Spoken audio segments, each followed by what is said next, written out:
Sekali peristiwa Yesus berkata kepada murid-muridnya, ada seorang kaya yang mempunyai seorang bendahara. Kepadanya disampaikan tuduhan bahwa bendahara itu menghamburkan miliknya. Lalu ia memanggil bendahara itu dan berkata kepadanya, apakah yang telah kudengar tentang engkau?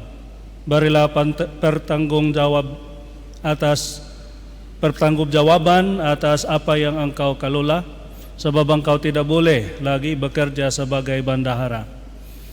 Kata bendahara itu dalam hatinya, apakah yang harus aku lakukan? Tuanku memecat aku dari jabatanku sebagai bendahara. Mancangku aku tidak kuat, mengemis aku malu. Aku tahu apa yang akan aku lakukan, supaya apabila aku dipecat dari jabatanku sebagai bendahara, ada orang yang akan menampung aku di rumah mereka. Lalu bendahara itu memanggil satu demi satu orang yang berutang kepada tuannya. Katanya kepada yang pertama, berapakah utangmu kepada tuanku? Jawab orang itu, 100 tampayan minyak. Lalu kata bendahara itu kepadanya, terimalah surat utangmu. Duduklah dan tulislah segera 50 tampayan. Kemudian ia berkata kepada yang kedua, berapakah hutangmu? Jawab orang itu, 100 pikul gandum. Katanya kepada orang itu, terimalah surat utangmu dan tulislah 80 pikul. Bendahara yang tidak jujur itu dipuji oleh tuannya karena ia telah bertindak dengan cerdik. Sebab anak-anak dunia ini lebih cerdik terhadap sesamanya daripada anak-anak cahaya. Aku berkata kepadamu, ikatlah persahabatan dengan mempergunakan mamun yang tidak jujur, supaya jika mamun itu tidak dapat menolong lagi, kamu diterima di dalam kamar abadi. Siapa saja yang setia dalam hal-hal kecil, ia setia juga dalam hal-hal besar. Dan siapa saja yang tidak benar dalam hal-hal kecil, ia tidak benar juga dalam hal-hal besar. Jadi, jika kamu tidak setia dalam hal mamun yang tidak jujur, siapakah yang akan mempercayakan kepadamu harta yang sesungguhnya? Jika kamu tidak setia mengenai harta orang lain, siapakah yang akan memberikan hartamu sendiri kepadamu? Seorang hamba tidak dapat mengabdi kepada dua tuan, karena jika demikian, ia akan membenci yang seorang dan mengasihi yang lain, atau ia akan setia kepada yang seorang dan tidak mengindahkan yang lain. Kamu tidak dapat mengabdi kepada Allah dan kepada mamun. Demikianlah sabda Tuhan. Terpujilah Kristus.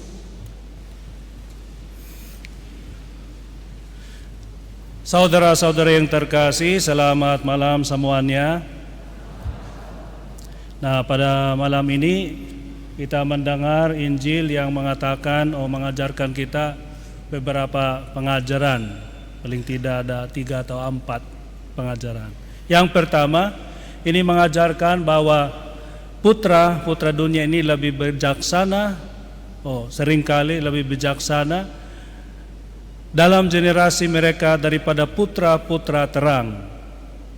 Nah, ini hanya mengingatkan kita bahwa kalau kita mau melakukan hal yang baik, kita harus bikin rencana yang benar. Jangan sampai itu hanya seperti keberuntungan saja. Sengaja kita merencanakan dan menggambarkan semua supaya tindakan kita, proyek kita berhasil. Nah, kalau orang yang jahat melakukan ada pikiran atau mau melakukan hal yang enggak pantas, mereka benar-benar berkalkulasi, berencana. Ada satu prinsip yang mengatakan bahwa kalau kita gagal melakukan atau bikin rencana yang benar, itu semestinya kita berencana untuk gagal. Jadi ini pengajaran pertama. Yang kedua, ini mengajarkan bahwa putra-putra dunia ini lebih bijaksana dalam generasi mereka daripada putra-putra terang. Nah, ini hanya mengingatkan kita bahwa kalau kita mau melakukan hal yang baik, kita harus bikin rencana yang benar. Jangan sampai itu hanya seperti keberuntungan saja. Sengaja kita merencanakan dan menggambarkan semua supaya tindakan kita, proyek kita berhasil. Nah, kalau orang yang jahat melakukan ada pikiran atau mau melakukan hal yang enggak pantas, mereka benar-benar berkalkulasi, berencana. Ada satu prinsip yang mengatakan bahwa kalau kita gagal melakukan atau bikin rencana yang benar, itu semestinya kita berencana untuk gagal. Jadi ini Kalau contohnya di dalam paroki kita ada rencana bikin struktur-struktur yang mendukung kita supaya program kita terjadi. Baru kali kemarin ya saya mengunjungi wilayah 5. Di sana ada kenyataan bahwa banyak orang yang ini wilayah ini punya lingkungan 3. Dan tapi di dalam lingkungan ada berapa kakak? 50-an kurang lebih lah. Nah, secara prinsip kalau ketua lingkungan itu mengelola 50 kakak itu susah. Cara komunikasinya, koordinasi dan kolaborasi pasti tanpa sengaja ada yang nggak diperhatikan karena banyak sekali. Bagus kalau secara prinsip manajemen paling tidak ya paling banyaklah 10 kakak ada koordinatornya supaya ya menjadi di antara tetangga-tetangga saja komunikasinya lebih intim dan koordinasi kolaborasinya lebih kuat karena hanya di antara mereka. Dan ketua lingkungan hanya bisa hanya harus berbicara dengan 3 orang yang atau wilayah ya, 3 orang lingkungan, dan kalau lingkungan itu ada paling tidak 5 karena dari 50 dibagi 10 ada 5. Jadi cara koordinasinya pas karena hanya beberapa orang.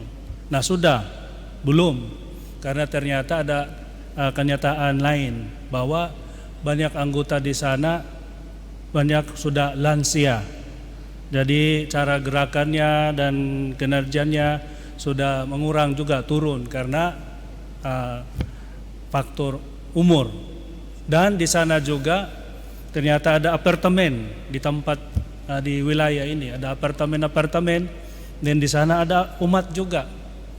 Mungkin ratusan sampai ribuan, tapi gak diperhatikan karena ya itu kondisinya di apartemen itu kita gak tahu secara jelas keberadaan mereka.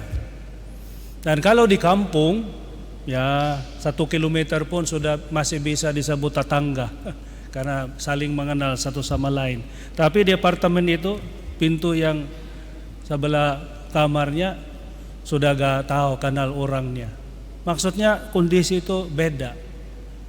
Intinya adalah kalau kita bikin rencana atau proyek gak segampang itu. Harus berpikir, harus berencana. Nah ini yang undangan kita dalam bacaan Injil kita hari ini. Kalau mau melaksanakan kehendaknya Allah, berpikirlah, berencanalah, menjadi cerdas dan cerdik juga. Yang kedua adalah ini mengajarkan bahwa harta benda harus digunakan untuk mempererat persahabatan di mana nilai kehidupan yang nyata dan permanen berada. Itu bisa dilakukan dengan 2 cara. Maksudnya harta duniawi ini sebenarnya selalu gak bagus, ada gunanya. Kalau ini digunakan bisa dilakukan karena itu mempengaruhi kekekalan. Maksudnya kita seperti kata pepatah, orang kaya membantu orang miskin di dunia ini, tetapi orang miskin membantu orang kaya di dunia yang akan datang. Maksudnya kalau harta-harta duniawi ini digunakan untuk membantu orang yang sangat kebutuhan, dan ini bisa upahnya adalah hidup yang sejati atau kekal. Maksudnya ini bisa digunakan bukan hanya buat tujuan di dunia ini. Kekayaan sejati seseorang tidak terletak pada apapun yang dia simpan, tetapi pada apa yang dia berikan.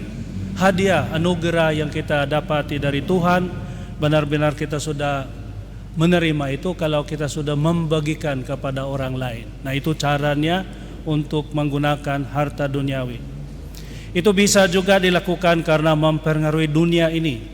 Seorang pria dapat menggunakan kekayaannya dengan egois, atau dia bisa menggunakannya untuk membuat hidup lebih mudah, tidak hanya untuk dirinya sendiri tetapi untuk teman-temannya dan sesamanya.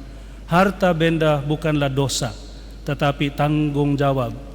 Seorang pria kaya yang mengsponsori beasiswa yang memungkinkan karir universitas bagi siswa miskin namun layak, telah pergi jauh untuk melepaskan tanggung jawab itu. Jadi kita bisa menggunakan harta-harta itu supaya kita bisa membantu secara langsung saja kebutuhan-kebutuhan teman-teman kita, orang di sekitar kita. Nah, ini sudah bikin nyata, atau ini sudah jawaban yang benar, panggilan untuk menjadi terang di sekitar kita. Kita gak diminta untuk menjadi terang di seluruh dunia, tetapi paling tidak di sekitar kita. Nah, ini butuh kebutuhan, kepekaan dan kepedulian.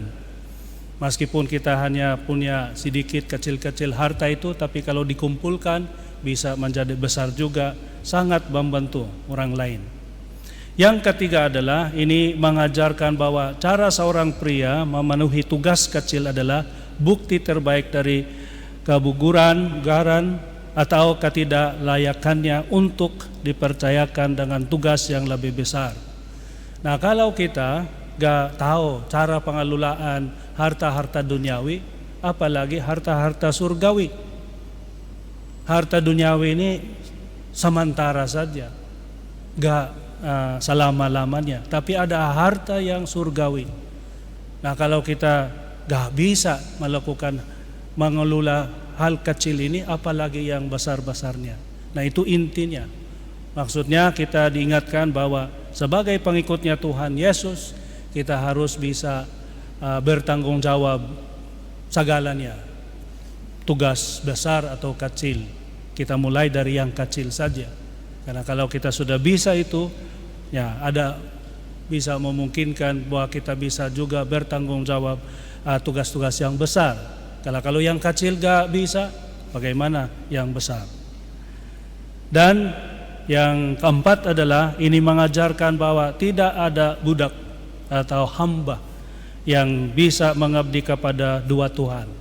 Kita harus taat dan setia kepada satu atasan saja, satu Tuhan, satu Allah.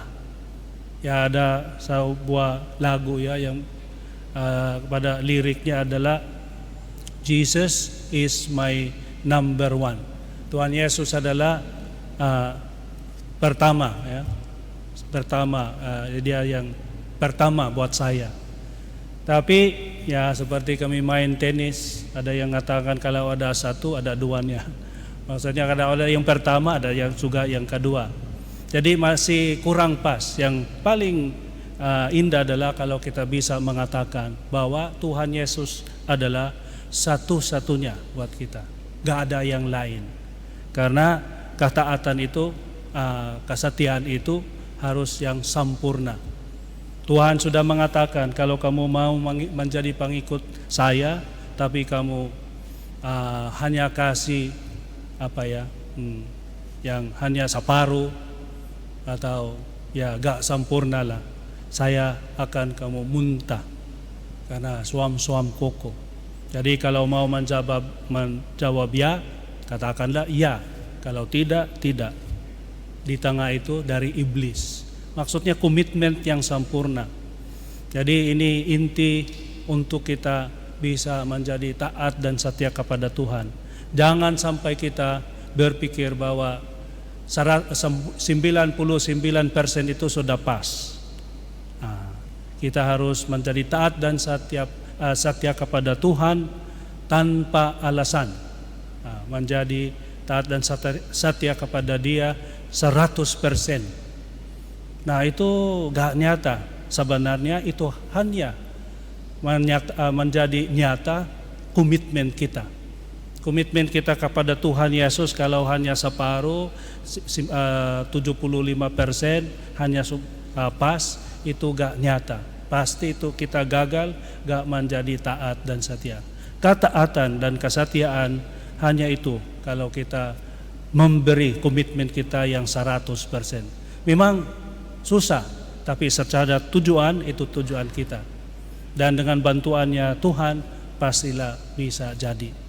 Tapi kalau sejak awal kita berpikir, ya saya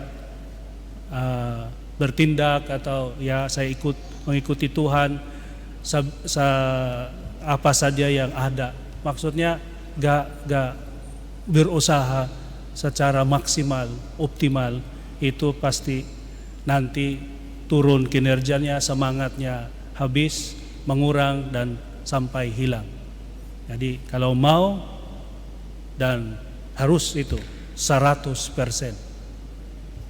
Memang pertama kali, kedua kali gagal, teruskan saja dan sampai kita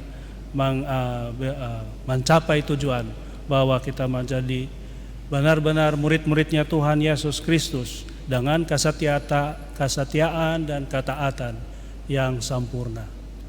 1% pun kita gak kasih kepada siapa untuk mengurangi komitmen kita.